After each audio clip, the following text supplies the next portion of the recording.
네, 반갑습니다. 국민 개헌 및 전국 현안 관련 기자간담회를 시작하도록 하겠습니다. 먼저 오원식 원내대표님 말씀을 듣도록 하겠습니다. 네, 일요일 날 이렇게 기자회견을 다녀오고 맞습니다. 이 개헌까지 얼마 남지 않아서 물론 저희들이 생각하는 이런 여러 가지 것들 이야기 말씀드려야 되겠다고 생각해서 기자회견을 해봤습니다. 지방선거가 이제 2달여밖에 남지 않았습니다. 새로운 대한민국의 청사진이 될 국민개헌 성사에 정치권 모두가 힘을 모아도 시간이 부족한 상황입니다. 그러나 자유한국당의 온갖 회방과 목리, 바른미래당의 암묵적 동조에 국민개헌의 시간이 너무도 헛되이 흘러가고 있어서 참으로 안타깝습니다. 더 이상 시간을 지체하게 되면 국민들께서 촛불혁명을 통해 어렵게 만들어주신 국민개헌의 포기가 31년 만에 기적처럼 찾아온 개헌의 골든타임이 이대로 사라질 수도 있습니다. 잘잘못을 떠나 이대로는 여야 모두 국민과 역사 앞에 죄인이 될 수 있다는 두려움에 오늘 이렇게 긴급하게 기자회견을 열게 되었고, 국민투표법 처리, 국민개헌안 마련, 4월 국회 의사일정 등에 대해 말씀드리고자 합니다. 우선 국민투표법 개정에 대하여 한 말씀 드리겠습니다.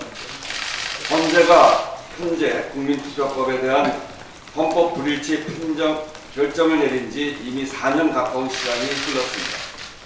헌재가 공부한 개정 시한도 벌써 2년이나 지났습니다. 국민투표법은 개헌 관련 정치적 흥정의 대상이 될 수 없고, 되어서도 안 되며 참정권이 훼손되는 위헌적 상황에서는 국회의 가장 기본적 책무이자 의무입니다. 야당은 오는 4월 20일 국회 본회의에서 국민투표법이 통과될 수 있도록 협조를 하셔야 합니다. 6월 공식투표 진행을 위해서는 적어도 지방선거일 50일 전에는 국민투표법이 반드시 개정되어야 하기 때문에 그렇습니다. 4월 25일부터는 재외선거인 명부에 대한 작성이 시작되어야 하고, 적어도 4월 23일에는 국민투표법 개정안이 안보 게재 등을 통해 공포되어야 합니다. 이 때문에 아무리 늦어도 4월 20일 본회의에서 국민투표법 개정안이 처리되어야 합니다. 여야가 5월 4일까지 국회 개헌 합의안을 만들 수 있는 협상 시간도 4월 20일까지 국민투표법 통과가 안 되면 불가능하게 되는 것입니다. 즉 20일 본회의가 6월 국민 개헌 성사 여부를 가름할 데드라인입니다. 따라서 만일 야당이 20일 본회의에서 국민투표법 개정안 처리에 협조하지 않는다면 이는 6월 공식투표 개헌을 무산시키겠다는 독셈을 드러내는 것으로 자유한국당과 바른미래당은 그 책임을 져야 할 것입니다. 개헌에 대하여 말씀드리겠습니다. 개헌은 시기 문제와 권력 구조 문제가 가장 쟁점입니다. 6월 공식투표가 이루어지지 않으면 실질적으로 개헌은 물 건너간다고 생각합니다. 국회에 행정부의 인사권을 넘기는 자유한국당, 바른미래당의 내각제, 저희는 절대로 동의할 수 없다는 점도 역시 분명하게 말씀드립니다. 개헌은 국민이 원하는 개헌, 국민을 위한 개헌이 전제이며 대원칙입니다. 국민들은 대통령제를 절대적으로 지지하고 있는 상황입니다. 최근 MBC에서 실시된 여론조사에 대통령제는 70.3%이고 그 중에 4년 중임제는 49.2%, 5년 단임제 21.1%였습니다. 내각제는 8.2%, 이원 집정부제는 12.9%에 불과합니다. 개헌 시기도 6월 공식투표가 대다수 국민의 여론입니다. 이러한 상황에서 지난 3월 26일 대통령은 국민의 의견을 수렴하고 민주당의 담론을 반영해서 대통령제 4년 중임제를 중심으로 하는 개헌안을 발의했습니다. 반면 지난주 자유한국당과 바른미래당이 제출한 개헌안에 따르면 국민이 선출한 대통령의 권한은 통일, 외교, 국방에만 제한하고 국회에서 선출된 총리가 행정의 전권을 행사하게 되는 내용입니다. 자유당과 바른미래당은 분권형 대통령제, 책임 총리제라는 애매한 용어를 쓰고 있지만 실제로 그 방안은 내각제, 이원 집정부제이며 이는 국민을 기만하는 것입니다. 5천만 국민이 뽑은 대통령은 허수아비로 만들고 300명 국회의원이 뽑은 총리가 나라의 전체 실권을 쥐는 이런 것에 국민이 동의할 수 있겠습니까? 이미 대통령 발의안에 담겨 제출된 우리 강안을 별도로 제출하는 억지 주장을 하기 전에 먼저 국민의 의사를 무시한 내각제, 이원 집정부제를 계속 추진할 것인지 답해야 합니다. 이 제도는 가장 나쁜 경우로 문재인 대통령과 홍준표 총리도 가능할 수 있습니다. 이럴 경우 현재 국회의 파행이 그대로 행정부의 파행으로 전이될 것이고 대한민국이 멈춰 서게 될 것입니다. 다시 한번 강조해서 말씀드리는데 개헌 투표 시기와 권력 구조 문제에 대해 우리는 자유한국당과 바른미래당의 제안을 받을 수 없습니다. 이것만 협의된다면 다른 부분은 좀 더 유연성을 갖고 논의할 수 있다는 것도 분명하게 말씀드립니다. 개헌과 동시에 선거제도 개편도 진행하겠습니다. 이번에 대통령이 발의한 개헌안에 결선 투표제가 포함되어 있는데 이는 프랑스 등 대통령제를 채택한 대다수의 국가에서 연정과 협치를 제도화하는 방안으로 활용되고 있습니다. 여기서 한 걸음 더 나아가 국회에서 배분 역시 국민의 의사와 정확하게 합치되도록 연동형 비례대표제 도입 등을 통해 비례성을 보다 강화해 나가야 할 것입니다. 이러한 선거제도 개혁이 병행되어야 다양한 정당들 간의 건설적 경쟁과 연합을 통해 상생과 협치의 정치 질서가 실현되게 될 것입니다. 이미 DJP 연합을 통해 우리 정치에서도 김대중 대통령과 김종필 총리라는 연정을 통한 집권의 안정성을 확인한 만큼 이젠 그 제도를 위해 선거제도 개혁에도 함께 나설 것입니다. 이처럼 진정한 분권은 삼권 분립 정신에 입각한 대통령의 권한과 상권 분립 정신에 입각한 대통령 권한의 합리적 조정과 선거제도 개혁이 함께 뒷받침될 때만 가능합니다. 이것이 바로 국회를 위한 개헌이 아니라 국민을 위한 개헌의 첩경입니다. 야당 역시 깨달아야 할 것입니다. 이에 대한 초당적 협력을 강력히 촉구합니다. 이미 여야 사이에 합의된 4월 임시국회 일정에 대해서 한 말씀 드리겠습니다. 현재 야당이 요구하고 있는 당적법과 관련해서 더불어민주당은 언제든지 타협하고 협의할 준비가 되어 있습니다. 이와 관련해서 정치권이 방송에 영향을 미칠 수 있는 통로를 원천적으로 차단하고 공영방송을 국민의 품으로 돌려드릴 수 있도록 완전하고 확실한 안을 만들자는 것을 제안드립니다. 이 방안은 방송에 대한 정치권의 외풍을 차단하고 방송의 독립과 공정성을 담보할 가장 확실한 방안이라고 생각하며 집값 국회에서 방송 정상화 논의를 시작하기를 바랍니다. 아울러 심각한 청년 일자리 문제와 군산, 홍영 등의 구조조정의 직격탄을 맞은 지역 상황을 감안해서 추경의 조속한 처리도 협조해 주실 것을 당부드립니다. 그 외에도 공수처 설치법 등 각 당의 모든 관심 법안을 협상 테이블 위에 올려놓고 속도감 있게 처리하자는 제안 말씀도 함께 드립니다. 내일 국무총리의 시정연설이 예정되어 있고 또한 이번 주엔 대정부 질의도 예정되어 있어 더 이상 국회 파행을 방치해서는 안 됩니다. 이 때문에 내일 국회의장과 여야 원내대표 간 주례회동 자리에서 본회의 개회를 강력하게 요구할 생각입니다. 야당도 입으로만 개헌과 민생을 찾지 말고 행동으로 이를 실천해 나가야 할 것입니다. 오늘 개헌 그리고 여러 가지에서 저희들의 제안에 대해서 적극적으로 화답해 주시기를 요구하며 내일 회동이 국회 정상화의 계기가 될 수 있도록 저희도 최선을 다하겠습니다. 이상입니다. 네, 이어서 이인영 한정TV 간사님 말씀드리겠습니다. 오늘은 제가 좀 비판을 좀 심하게 하겠습니다. 연합 비난까지 가볼까. 개헌의 진로가 실제로 불투명해지고 있다고 생각합니다. 이 대환란의 주역, 그 악역의 핵심은 홍준표 대표라 저는 그렇게 생각합니다. 지방선거 동시개헌의 약속하기로부터 30년 만에 개헌, 그 절호의 기회가 사라질 위기에 봉착했습니다. 홍준표 대표의 잘못은 세 가지입니다. 우선 첫째는 약속을 파기한 것입니다. 정략의 눈이 멀어 천금 같은 국민과의 약속을 내팽개쳤습니다. 공약은 사인 간의 약속을 넘어서는 의미를 가집니다. 매니페스토에 해당합니다. 낙선했다고 책임이 없는 것이 아니라 끝까지 국민에게 무한 책임을 짓는 것이 공당과 공당의 대표가 행해야 할 마땅한 도리다. 저는 그렇게 생각합니다. 두 번째는 헌법 파괴 행위로까지 나아가고 있습니다. 대통령 개헌안은 아시다시피 60일 내에 반드시 의결하도록 헌법이 규정하고 있습니다. 이를 방해하거나 불참으로 무력화하는 행위는 또 그런 행위를 선동하는 것은 저는 반헌법적 행위다 이렇게 생각합니다.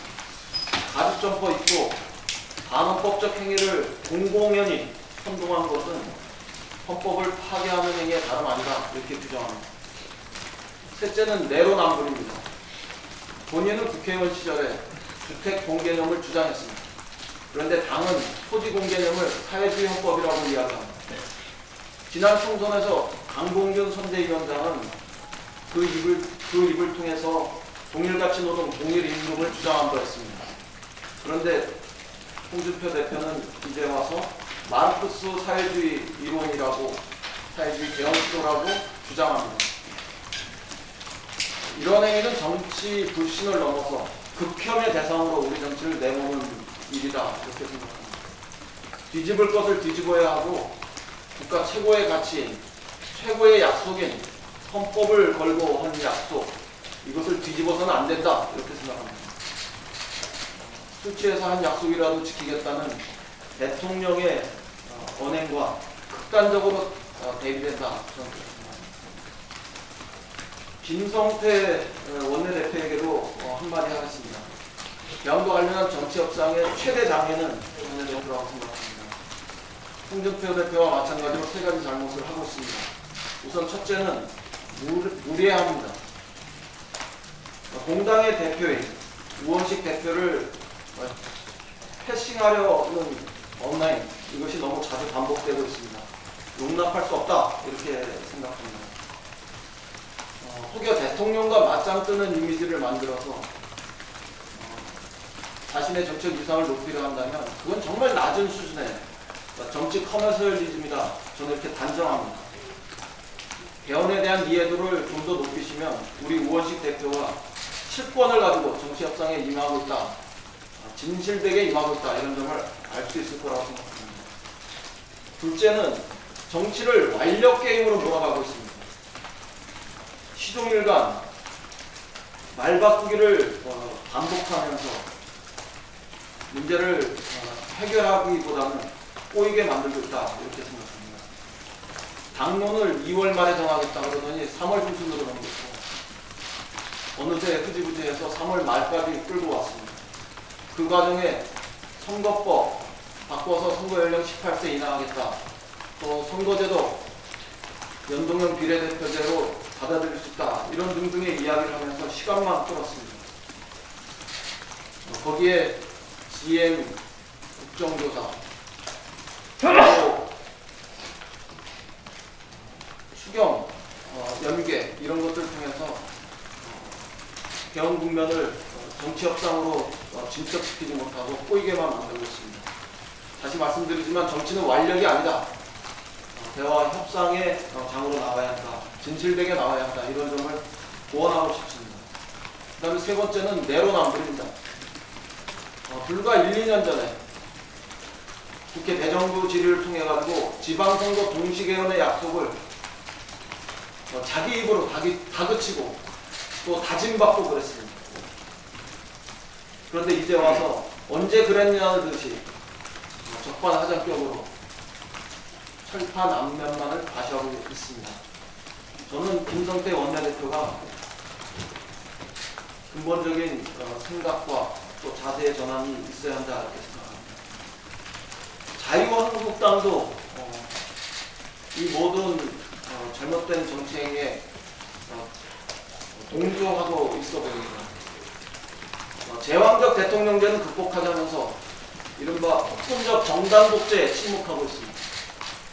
홍준표 대표 그 기에 눌렸는지 심지어 반헌법적 선동에 대해서도 침묵하고 있습니다. 잘 아시다시피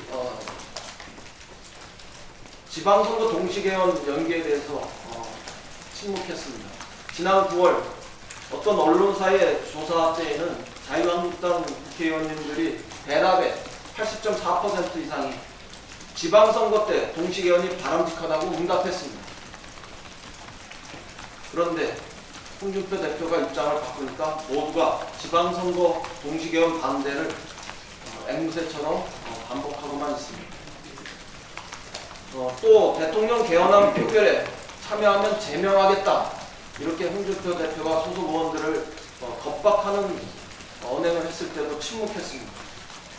형법으로 치면 협박죄, 공무집행방해죄, 권리행사 방해죄에 해당할 수도 있는 아주 위험한 언행이었다고 저는 생각합니다. 만약에 자유한국당이 당론을 결정해서 본회의에 대통령 개헌안 표결 시 불참을 결정한다면 저는 반헌법적 행위에 해당해서 정당의 논리 근거를 한 그릇째 뒤흔드는 위험한 그런 지점으로 갈 수도 있다, 이렇게 생각합니다. 자유한국당 당원들은 대표가 연탄가스 당내 이견에 대해서 연탄가스 취급을 해도 침묵하면서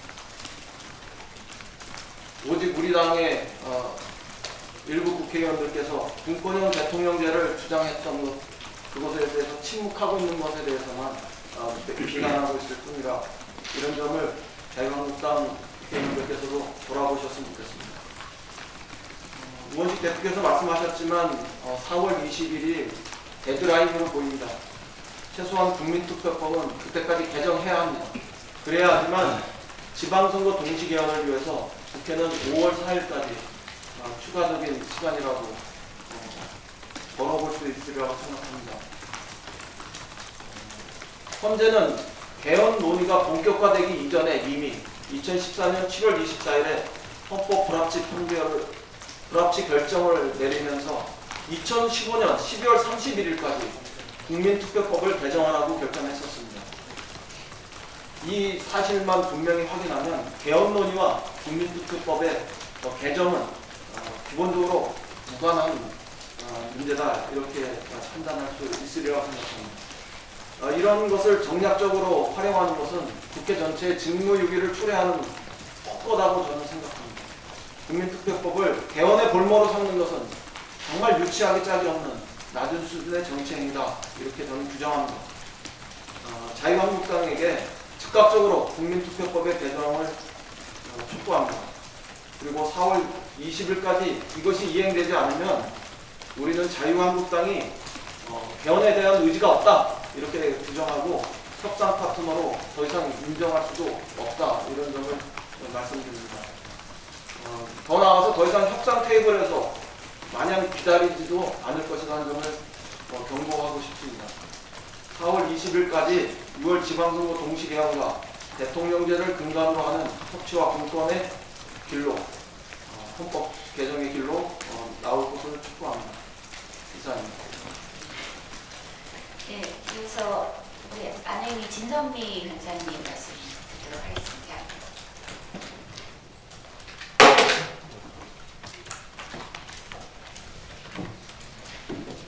네, 행정안전위원회 더불어민주당 간사 진선미입니다. 제가 오늘 이 자리에 와 있는 것은 앞에서도 말씀하셨던 대통령이 발의를 해서 제안을 하거나 국회에서 제안을 하더라도 그 모든 헌법 개정안은 국민투표를 거쳐야 합니다.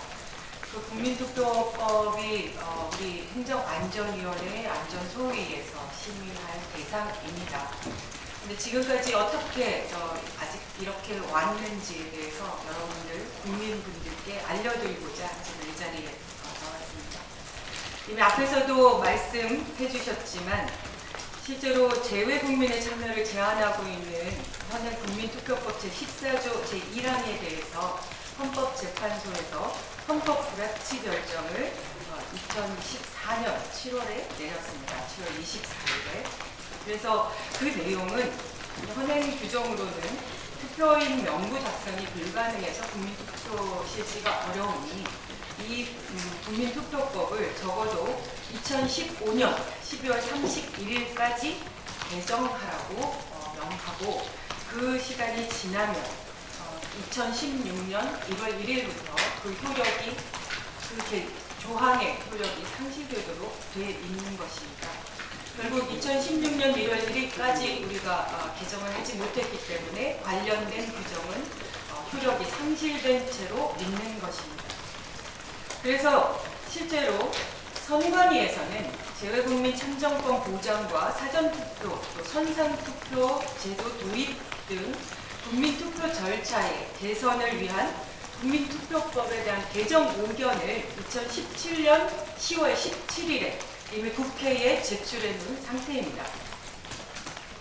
따라서 국민투표법의 위헌 상태를 해소하고 재외투표권 보장을 위해서는 효력이 상실된 국민투표법을 개정해야 되는 것이 너무나 자명합니다. 그래서 더불어민주당은 2017년 10월부터 지속적으로 국민투표법 개정안에 대한 통과를 촉구해 왔습니다.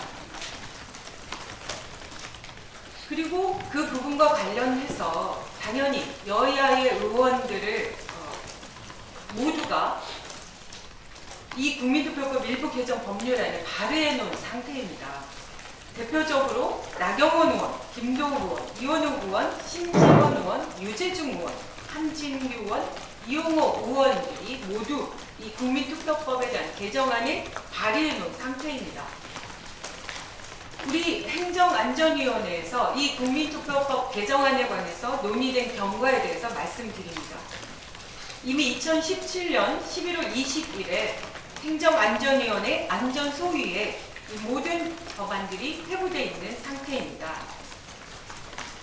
2018년 1월 31일 이미 행안위 안전소위에 그 모든 법안들이 상정이 됐고요. 그리고 2018년 2월 21일에 처음으로 행정안전위원회 안전소위에서 관련된 법안 조문을 전체 정독을 했습니다. 그러나 그 당시 야당의 황영철 의원이 추후 개원특위와 연계해서 논의를 하자 이렇게 요청을 한 바 있으나 국민투표법은 행정안전위원회 소관 법안이라는 것에 대해서는 모두가 동의한 바 있습니다. 결국 다시 2018년 3월 27일입니다. 행정안전위원회 안전소위가 다시 열렸고 거기서 또 회부가 됐지만 많은 분들이 알고 계시겠지만 야당의 윤재욱 의원님 지금 수석이시죠. 그분들께서 일방적으로 이미 합의가 되어 있는 소위였음에도 불구하고 본인들은 일정상 그렇다면서 오전에만 하겠다 이렇게 얘기했습니다. 저희는 4대 4입니다. 무소속인 이용호 의원님까지 합치더라도 여당의 4, 야당이 4 이렇게 돼서 의결 정족수가 자유한국당의 동의 없으면 의결 자체가 불가능한 상황을 철저히 악용하고 있습니다. 그래서 그 당시도 오전만 하고 2시간 만에 모든 자유한국당 의원들이 가버리셨습니다. 그래서 우리 남아있는 의원들만으로는 무엇을 해도 의결할 수가 없기 때문에 결국 일방적으로 회의가 종료될 수밖에 없어서 모든 국민들이 관심을 갖는 국민투표법 개정안을 논의조차 할 수가 없었습니다. 그리고 그 3월 28일에는 이미 합의가 돼 있던 행정안전위원회 행정소위가 열릴 계획이었습니다. 그런데 갑자기 자유한국당에서는 울산 경찰청장에 대한 문제 제기를 하면서 일방적으로 행정안전위원회 전체 회의를 소집했습니다. 그러면서 그 부분들에 대해서 야당에서는 긴급 현안이 되지 않고 이미 4월 임시회의가 만들어져 있기 때문에 그때 논의하면 된다라고 얘기했었는데 그 부분에 대한 문제 제기를 하시면서 행정 소위 자체를 거부하셨습니다.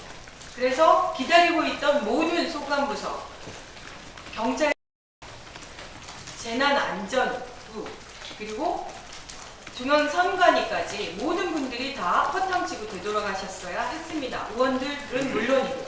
그 당시 그런 논의가 있을 때 유재중 위원장님과 모든 간사가 함께 그날 모였습니다. 그래서 3월 달에 논의하지 못했던 것들을 4월 달에 논의하고자 해서 법안 소위를 이틀 하는 일정들에 대해서 이미 합의가 됐습니다. 그래서 그 합의에 따라서 2018년 4월 5일 우리가 행안위 안전소위를 열고자 했던 것입니다. 그런데 갑자기 또 이 부분들에 대해서 동의할 수 없다면서 합의된 일정 자체를 또 보이콧을 하신 겁니다. 아예 참석조차 하지 않으셔서 우리가 개의를 할 수 있었지만 제가 위원장으로서 최소한의 합의를 또 도출시키고자 해서 결국은 개의 안 하고 무산됐습니다. 이후에 안행이 일정에 대해서는 이미 야당과 합의된 일정이 있습니다. 그 일정이 4월 17일 10시에 행안위 안전소위 일정이 잡혀 있고 4월 19일 10시에 행안위 전체 회의가 잡혀 있습니다. 저는 우리 모두는 기다릴 것입니다. 만약에 야당에서 정말 개헌에 대한 의지가 있다면 개헌안에 본인들이 동의하지 않는 개헌안이 통과될 수 없음을 이미 알고 있지 않습니까? 국민투표법이 굳이 만들어져 있어도 개헌안 본인들이 원하지 않는다면 통과 안 되는 거 알고 계시지 않습니까? 그렇기 때문에 저는 우리 모두는 기다리고 있을 것입니다. 4월 17일이 아니더라도 당장 내일이라도 본인들이 원한다면 우리 긴급하게 소위 소집해서 국민투표법 개정안 논의합시다. 저는 그것이 국민에 대한 의무라고 생각합니다. 네. 예. 네. 공수장님 말씀 있겠습니다. 이제 앞서 세 분 말씀하셨는데 조금만 보완하겠습니다. 우선 임시의 의사 일정과 관련해서 즉 국회의 정상화와 관련해서 답은 명명합니다. 비정상화를 만드신 분들이 그걸 풀면 됩니다. 정상화는 이미 여야가 합의한 것을 지키면 되는 겁니다. 그 약속을 파기한 두 야당은 개호각성해야 됩니다. 이미 수석 부대표들이 합의해서 우리 전체 의원들과 국민들께 공표한 4월 임시의 의사 일정 아닙니까? 따라서 국회 의사 일정과 그 일정표에 반영된 대로 진행하시면 됩니다. 지난주 의장께서는 개시는 따로 없었고 출석 요구의 건 의결만 있었는데 아주 시급하고 중요한 안건이 아니기 때문에 들어오지 않는 야당들을 감안해서 고려해서 배려해서 본회의 개의를 하지 않겠다라고 우리에게 양해를 구해오신 겁니다. 내일도 이제 그럴 수가 없습니다. 내일 의사 일정은 예정대로 설령 두 야당이 들어오지 않더라도 이제 의장께서는 의사 일정을 진행하셔야 합니다. 그래서 원래 예정된 추경과 관련된 국무총리의 시정연설 그리고 홍문종 국회의원 체포동의안에 대한 보고는 예정대로 진행돼야 됩니다. 우리는 의장께서 내일 원내대표 회동 전이라도 의원들이 미리 일정을 알고 준비를 해야 되기 때문에 오늘이라도 하여튼 내일 개의를 한다라고 의원들께 안내하는 것이 마땅하다 말씀을 드립니다. 그리고 우리 당 소속 의원들과 평화정의 소속 의원들은 본회의장에 들어가서 기다릴 것입니다. 의장이 더 이상 이런 야당에 뚫리지 않고 예정대로 본회의를 개의를 하셔야 됩니다. 더구나 내일 대정부 질문, 야당들이 시간까지 늘려달라고 해서 그래서 잡은 대정부 일정이 월요일부터 예정되어 있지 않습니까? 이 대정부 질문에 대한 국무위원 등 출석 요구의 건을 내일 의결하지 못하면 이번 대정부 질문 할 수 없습니다. 우리는 그 입장을 분명히 전달하고 갑니다. 두 번째, 국민투표법 관련해서 자유한국당 등 자당이 이렇게 이야기를 합니다. 자기들은 반대하지 않는다. 그러나 개헌이 합의되면 처리해 주겠다. 이런 입장을 취하고 있습니다. 그러면서 예를 드는 것이 예산안과 부수법안의 관계를 얘기합니다. 예산안이 정기돼야 고소법안을 처리할 수 있지 않냐, 이 논리인 거죠. 근데 제가 묻고 싶습니다.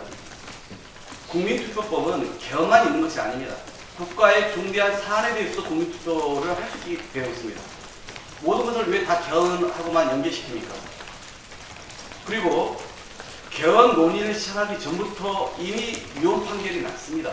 그리고 입법, 즉 법안의 개정 시한까지도 헌법재판소가 제시를 했습니다.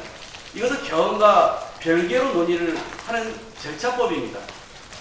말 그대로 개헌을 막기 위해서 개헌이 되고 나면 절차법을 만들겠다고 하는 것은 개헌하지 않겠다라고 하는 그런 공언의 다름 아닙니다.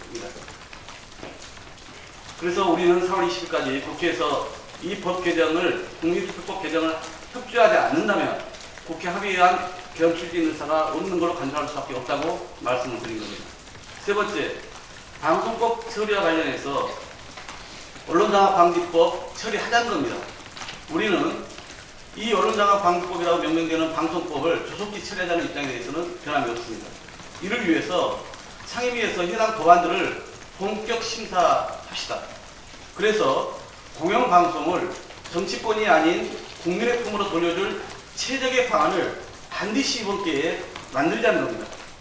정치권의 이 공영방송 이사와 사장 추천 관행을 법에 좀 정확히 명시되어 있지 않습니다. 그동안 관행적으로 해온 이 부분을 이번 기회에 아예 깨끗하게 내려놓을 수 있는, 끌어낼 수 있는 그런 안을 만들어서 국민의 품으로 공영방송을 돌려주자는 우리의 입장은 분명합니다. 그래서 조속히 과방위 회의를 열어서 관련 법안의 종합심사에 착수할 것을 다시 한번 촉구드립니다. 이상입니다. 네, 지금부터 질의응답 시간을 갖도록 하겠습니다. 질의해 주실 기자분께서는 소속 언론사를 가르쳐 주시고 질의해 주시기 바랍니다. 저 연합뉴스 김영철인데요. 청와대 관계자가 당대적 개헌 검토 얘기를 했는데 권력 구조를 뺀 얘기를 하면서 이번에 안 되면 총선에서 하자 뭐 이런 얘기를 했다고 지금 보도가 나온 것 같은데 거기에 대한 다른 입장이 어떠신가요? 그러니까 그거는 이번에 안 되면 제가 아까도 말씀드렸습니다만 공식투표가 안 되면 개헌 동력이 없습니다. 개헌이 물 건너가는 것이다 이렇게 보는 거죠. 그렇지만 이 개헌을 꼭 해야 되기 때문에 이 개헌은 지난 촛불 민심을 거치면서 지방분권 또 국민기본권의 확장 그리고 권력을 분산하는 것 이런 것들이 촛불 민심을 통해서 드러나는 것이거든요. 그런데 자유한국당이 이렇게 약속한 것도 어기고 그런 뒤로 가자고 하는데 그 약속을 지키려고 하는 보장도 아무것도 없습니다.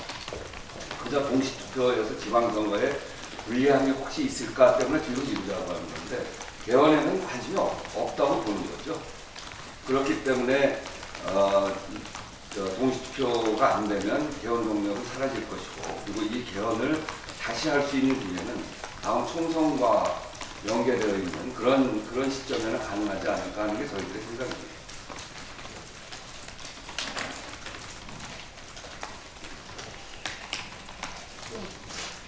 윤경수 박태인 기자인데요. 청와대에서 단계적 개헌이라고 해서 방금 입장이 기사통에 나온 게 있는데 거기에 핵심은 이제 여야가 합의가 어려운 민감한 사안은 빼고 6월에 개헌을 하고 민감한 사안은 더 논의해서 다음 총선에서도 할 수 있다 이런 거거든요. 그래서 민주당에서는 민감한 사안을 빼고 민감하지 않은 사안이 여야가 합의를 통해 처리하는 거에 대해서 어떤 입장을 가지고 계신지가 궁금합니다. 그거는 이 협상은 당이 하는 겁니다. 집권당이 하는 것들. 그래서 그것을 어떻게 할지에 대해서는 당이 논의해서 결정할 겁니다. 당연히 우리 입장에서는 30년 만에 찾아온 이 절호의 개헌 기회를 끝까지 최선을 다해서 노력할 수밖에 없는 거 아닙니까? 그러면 거기에는 권력구조, 즉 정부 형태를 포함해서 선거제 개편과 관련된 대원칙에 이르기까지 여야 합의로 최대한 개헌을 하기 위해서 끝까지 우리는 노력할 수밖에 없습니다. 만약에 그것이 안 됐을 때 어떻게 할 것인지에 대한 고민을 청와대가 오늘 제시한 것 같은데 그것은 차후에 저희가 국회 차원에서 최선을 다하고 나서 그게 안 됐을 때 어떻게 할 것인지에 대한 고민을 하는 것이 우리 국회에 속한 사람들로서는 당연한 순수이라고 봅니다.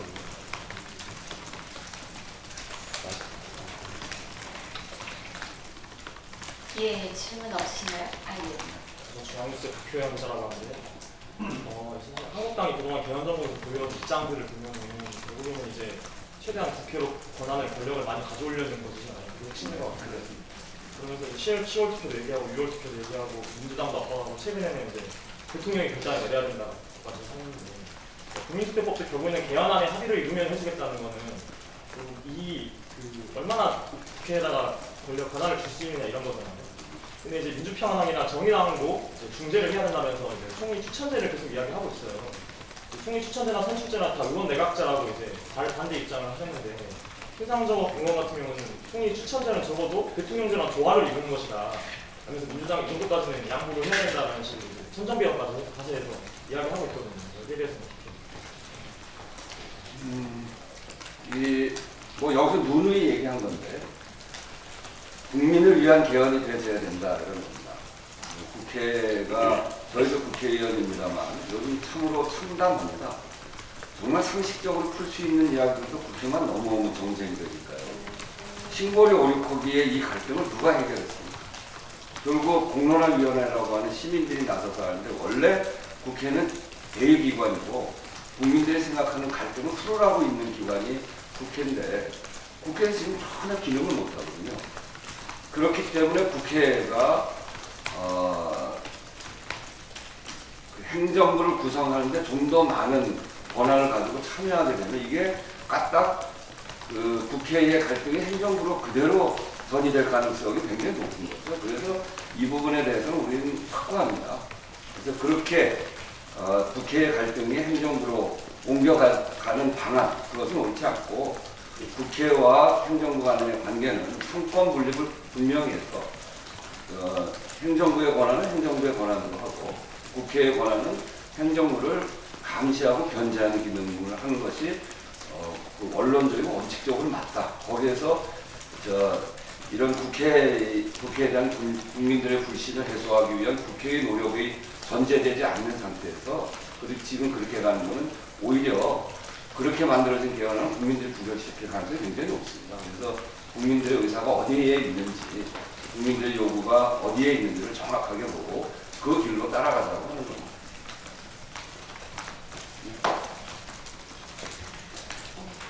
약간만 첨언을 하자면요. 실제로 우리가 그러니까 너무 합의가 안 되고 있기 때문에 합의만 집중을 하고 있어서 그렇지 사실은 개헌안의 완성은 국민투표 절차를 거쳐서 국민들의 과반수의 동의를 얻느냐거든요.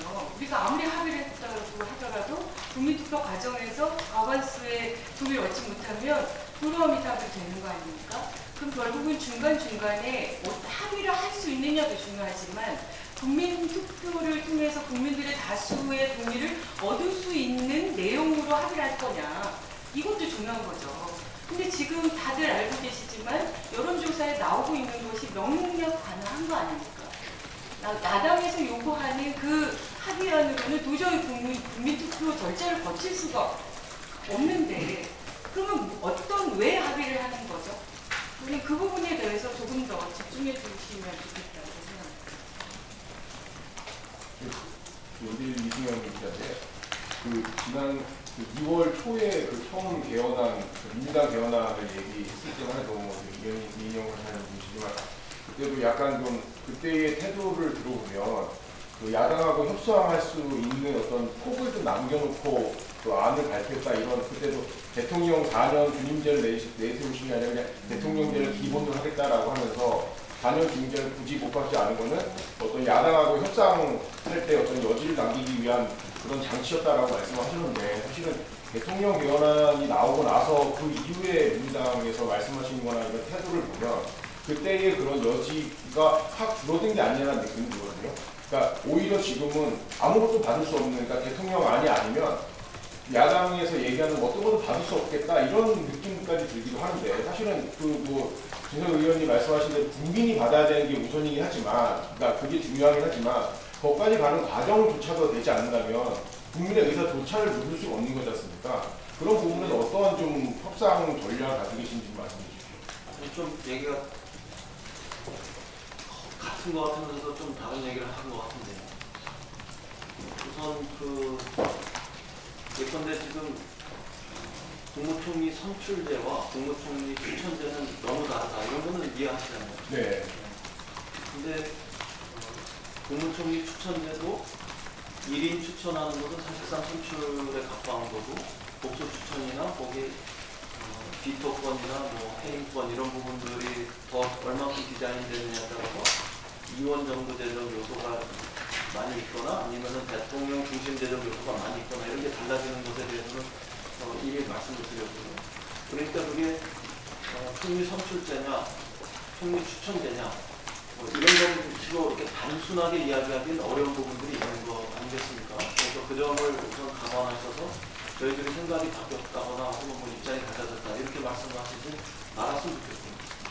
근데 현실적으로 우리가 협상한다고 할 때 정의당과 민평당이 1차적인 협상 대상은 아닐 것 같아요. 적어도 국회에서 3분의 2 이상의 의결을 통해서 합의 타결해야 된다 이럴 때는. 이렇게 1차적으로는 자유한국당의 입장과 우리 당의 입장 이 부분들에 있어가지고 기본적인 선 이게 너무 먼 거죠. 이 문제가 해소되지 않으면은 접점을 찾기 어려운 거죠. 저희가 정의당이나 민평당에서 이야기하는 선출제, 추천제 혹은 대통령 중심제에 입각한 추천제 이런 것들이 자유한국당이나 이런 데서 이야기하는 것과 똑같다 이렇게 지금 이야기하고 있는 건 적어도 아니니까요. 그 점은 오해 없으셨으면 좋겠고, 그래서 저희로서는 우선은 자유한국당이 이야기하는 선출제 그리고 그것이 단정적으로 100% 내각제였던 것이 지금 조금 뭐 내치를 구분하면서 발표하면서 마치 50대 50인 것처럼 분점한 것처럼 이렇게 돼 있는 그게 겸상 차린 게 아니라 독상 차린 거라고 제가 말씀드렸는데요.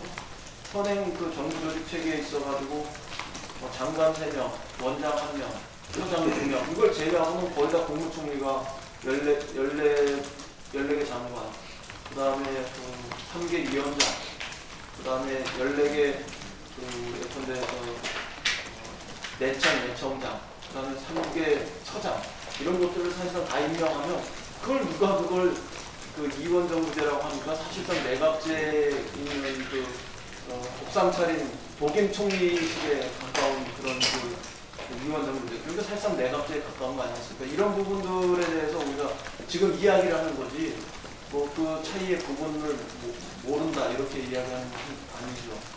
그러니까 지금도 우리 입장은 그런 측면에서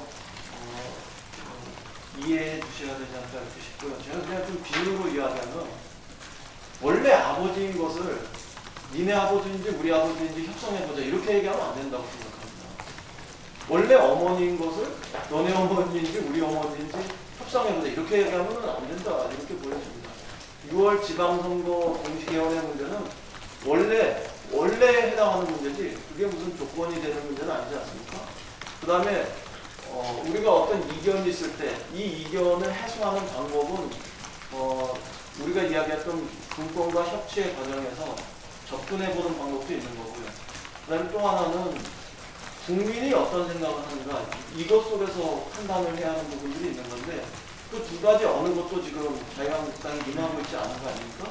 그래서 그 문제는 더불어민주당에게 그 규책 사유가 있다 이렇게 보는 것보다는 저는 뭐 명백하게 자유한국당에게 규책 사유가 있는 것이다 이렇게 생각합니다.